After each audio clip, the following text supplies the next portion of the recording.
రాష్ట్రంలో అతిపెద్ద కులమైన మాదిగలకు 12% రిజర్వేషన్ రావాలని జిల్లాల వారీగా వర్గీకరణ చేయాలని ఫిబ్రవరి 2వ తారీఖున ఓయిలో జరిగే మాదిగ విద్యార్థి యువ గర్జనను జయప్రదం చేయాలని తెలంగాణ రాష్ట్రంలో ఉన్నటువంటి విద్యార్థులకు యువకులకు ప్రజా సంఘాలందరికీ కూడా విజ్ఞప్తి చేస్తా ఉన్నా. రెండో వైపున మందకృష్ణ మాదిగ 7% డిమాండ్తో ట్రాఫిక్ లో ఉద్యమం చేస్తా ఉన్నాడు. ఎక్కడ? నెక్లెస్ రోడ్ లో. మందకృష్ణ మాదిగకు దమ్ముంటే, ధైర్యం ఉంటే వివేక్ పెట్టినట్టుగా మరి మాదిగ సింహ గర్జనని, లేకపోతే ఆ 1,00,000 డప్పులు 1000 గొంతులు కార్యక్రమాన్ని గ్రౌండ్ లో పెట్టి మాదిగల సత్తా చూపియాలని నేను డిమాండ్ చేస్తా ఉన్నా.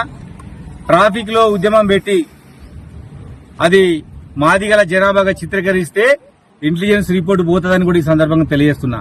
రెండవ ముఖ్య విషయం ఏంటంటే, ఈ ఉద్యమాన్ని, మాదిగ ఉద్యమాన్ని వర్గీకరణ కావాలంటున్నటువంటి మాదిగలని, వద్దంటున్నటువంటి మాలలకు నాయకత్వం ఇస్తున్న కృష్ణ మాదిగ, వివేకులు ఇద్దరు ఈ ఉద్యమాన్ని నాగా కూకిల ఉద్యమంగా మార్చి ఈ రెండు మాదిగల కులాలు కొట్టుకుంటే వాటి ద్వారా లబ్ధి పొందాలని ఇద్దరు వ్యక్తులు చూస్తా ఉన్నారు.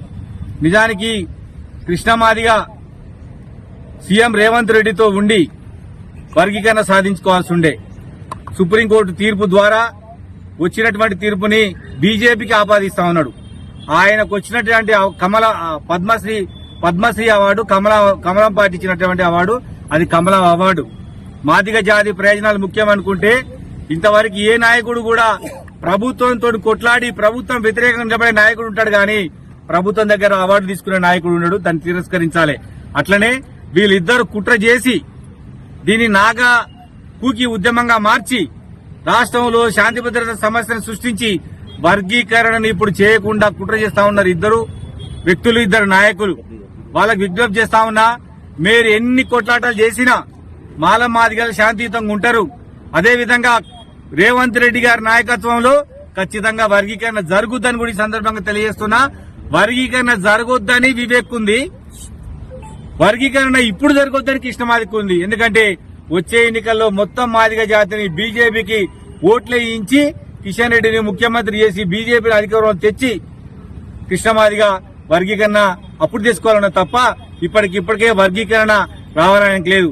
అందుకోసమనే ముఖ్యమంత్రి గారు చేస్తానన్నా గాని ఇవాళ రాష్ట్ర కేంద్రంలో వర్గీకరణ రావాలని చెప్పేసి ఇవాళ 1,00,000 డప్పుల కార్యక్రమాన్ని తీసుకున్నాడు. నేను ఒకటే విజ్ఞప్తి చేస్తా ఉన్నా, ఆ రోజు జరగరాని జరిగితే దానికి కృష్ణ మాదిగే బాధ్యత వహించాలి. ఆ వచ్చే 1,00,000 డప్పులు 1000 గొంతులల్లా మొత్తం ఆర్ఎస్ఎస్ వాళ్ళు, బీజేపీ వాళ్ళు ఉంటారు.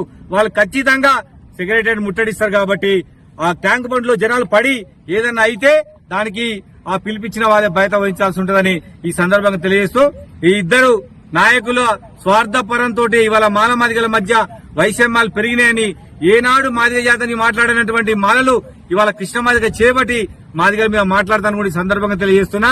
మీరు ఎంత నాగా కూకిల ఉద్యమం లాగా చేసి కొట్లాట పెట్టినా మాదిగలు శాంతియుతంగా ఉంటారని సందర్భంగా తెలియజేస్తూ, ఫిబ్రవరి 2వ తారీఖున జరిగే మాదిగ విద్యార్థి యువ గర్జన ఓయి ఆర్ట్స్ కాలేజ్ జరిగే మీటింగ్ ని జయప్రదం చేయాల్సిందిగా కోరుకుంటూ, అదేవిధంగా మరి 1,00,000 డప్పులు 1000 గొంతులకు వచ్చేటువంటి కళాకారులు ఇవాళ కృష్ణ మాదిగకు చేతగాక డప్పులు కొట్టే వాళ్లకు, పాటలు పాడే వాళ్ళకు అప్పచెప్పి సింహ గర్జన చేయకుండా ఇవాళ ఆయన ఎంఆర్పీఎస్ ని తప్పించి వేరే వాళ్లకు అవకాశం ఇచ్చిండ్రు. వాళ్ళు ఇవాళ పాటలు పాడి మాళ్ల జాతిని రెచ్చగొడతా ఉన్నారు.